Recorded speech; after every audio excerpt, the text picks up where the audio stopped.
Hello mystery fans, இன்னைக்கு நாம் ஒரு திகழான, யாருமே நுழைய பயப்படுற ஒரு சபிக்கப்பட்ட வீட்டை பற்றின ஒரு இன்வெஸ்டிகேஷனை பார்க்க போகிறோம்.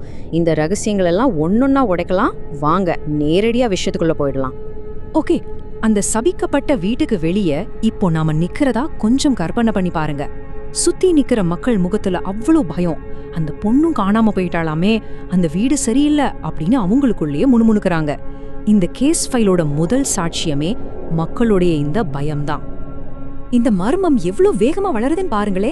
நேத்து ராத்திரி யாழினின்னு ஒரு பொண்ணு அந்த மர்மமான கண்ணாடிக்குள்ள நடந்து போய் மாயமாகறா. அடுத்த நாள் மக்கள் பயத்துல வீட்டின் முன்னாடி கூடி நிக்கிறாங்க.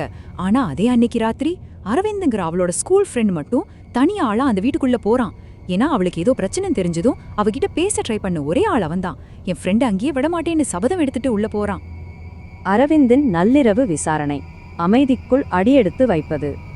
இப்போ கொஞ்ச நேரத்துக்கு நீங்க தான் அரவிந்த். இருட்டுல அந்த கைவிடப்பட்ட வீட்டுக்குள்ள நீங்க மட்டும் தனியா நிக்கிறீங்க. சுத்தி மயான அமைதி. அப்போ திடீர்னு அந்த அமைதியை கிழிச்சுக்கிட்டா அப்படின்னு யாரோ மூச்சு விடுற சத்தம் கேக்குது. நினைச்சு பார்க்கவே திகிலா இருக்குல்ல. இந்த சத்தத்தை கேட்டுக்கிட்டே அரவிந்த் மெதுவா மாடிப்படி ஏறி யாழினியோட திறந்திருக்கிற அறைக்குள்ள போறான். உள்ள போய் பார்த்தா அங்க ஒரு பெரிய கண்ணாடி இருக்கு. ஆனா அது தத்ரூபமா முழுசா கருப்பு நிறத்துல இருக்கு. கொஞ்சம் ஊத்து பார்த்தா அந்த கருப்புக்குள்ள ஏதோ அசைற மாதிரி ஒரு ஃபீல். இந்த அமானுஷ்ய புதிரோட மிக முக்கியமான ஒரு எவிடன்ஸ் இந்த இருண்ட கண்ணாடி தான். இதுல ரொம்ப சுவாரஸ்யமான விஷயம் என்ன தெரியுமா? அந்த சாபம் எப்படி நமக்கு தெரிஞ்ச ஒரு முகத்தை வச்சே நம்மளை ஏமாத்துதுன்னு பாருங்க. திடீர்னு அந்த கண்ணாடிக்குள்ளேருந்து யாழினி வர்றா. அழுதுகிட்டே, அரவிந்த் என்ன காப்பாத்து, என்ன வெளியே கூட்டிட்டு போ அப்படின்னு அவ கைய நீட்டுறா. அப்படியே ஒரு நிமிஷம் நிப்பாட்டுங்க. அரவிந்த் அவளை காப்பாத்த கையை நீட்டுறான். அந்த ஒரு நொடி எல்லாமே அப்படியே ஃப்ரீஸ் ஆகிடுது. பின்னாடி இருந்து ஒரு சத்தம், அவ வெளியே வரக்கூடாது. இருட்டுல உங்களுக்கு நேர் பின்னாடி இப்படி ஒரு குரல் கேட்டா எப்படி இருக்கும்? அரவிந்தோட மனநிலையை கொஞ்சம் யோசிச்சு பாருங்க. சாபத்தின் மூலதாரம் அந்த தெரியாத பெண். இப்போ அரவிந்துக்கு பின்னாடி நின்ன அந்த உருவத்தை பத்தி கொஞ்சம் டீப்பா அனலைஸ் பண்ணுவோம். ஒரு ட்ரூ கிரைம்ல எப்படி குற்றவாளிய ப்ரொஃபைல் பண்ணுவாங்களோ அதே மாதிரி இதை பார்ப்போம். அரவிந்த் மெதுவா திரும்பினதும் அங்க ஒரு தெரியாத பொண்ணு நிக்கிறா. நீளமான கருப்பு முடி, கண்ணுல கருவிழியே இல்லாம முழுக்க வெள்ளை நிறம். இந்த சபைக்கப்பட்ட கண்ணாடிக்கு இரைய தேடி தர்ற ஒரு பயங்கரமான அமானுஷ்ய சக்தி தான் அவ. அவ முகத்துல அப்படியே ஒரு மெதுவான பயமுறுத்துற ஒரு சிரிப்பு. அவ சொல்றா, இவ இப்போ எங்களோடது அப்படின்னு. இங்க ஒரு முக்கியமான பாயிண்ட் நீங்க நோட் பண்ணணும். என்னுடையதுன்னு அவ சொல்லல, எங்களோடதுன்னு சொல்றா. அப்போ இது ஏதோ ஒரு தனியாவே பண்ற வேலை இல்ல, இது ஒரு மொத்த கூட்டத்தோட சாபம் அப்படிங்கிறது ரொம்ப தெளிவா புரியுதில்ல. சிக்கியவர்களின் கதி, பெருகும் உருவங்கள். அந்த வார்த்தையை கேட்டதும் அரவிந்து பயந்து போய் பின்னாடி நகர. அப்போதான் அந்த கண்ணாடிக்குள்ள அந்த உச்சக்கட்ட திகில் நடக்குது. உள்ள யார் யாரெல்லாம் மாட்டிக்கிட்டாங்கன்னு கொஞ்சம் பாப்போமா? கயல்விழி, தாரிணி, மீனாட்சி பாட்டி, அப்புறம் கடைசியா நம்ம யாழினி. இந்த உருவங்கள் எல்லாமே அப்படியே மெதுவா திரும்பி ஒரே நேரத்துல அரவிந்த பாக்குது. இந்த சாபத்தோட உண்மையான அளவு என்ன, அதோட கொடூரமான வரலாறு என்னன்னு இப்போ நமக்கு கண் முன்னாடியே தெரியுது.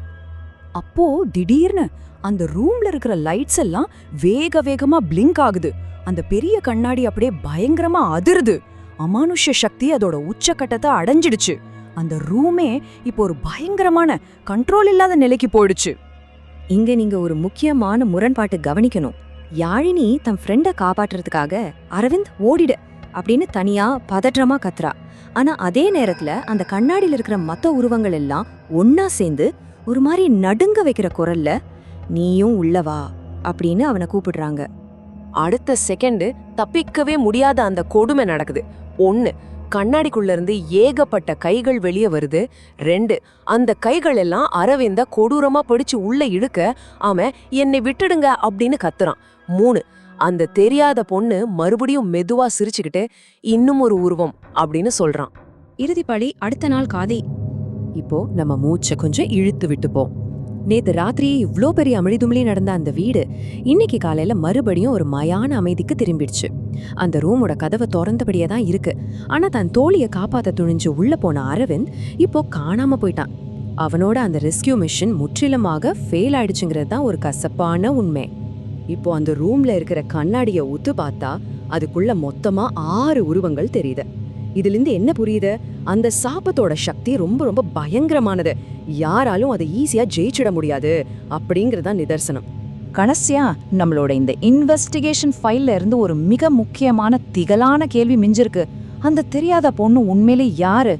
ஏன் அவ எல்லாரையும் அந்த இருண்ட கண்ணாடிக்குள்ளே இழுத்துட்டு போறா? யோசிச்சு பாருங்க. இந்த மர்மத்தோட அடுத்த கட்டத்தை ஆராய சீக்கிரமே மீண்டும் சந்திப்போம்.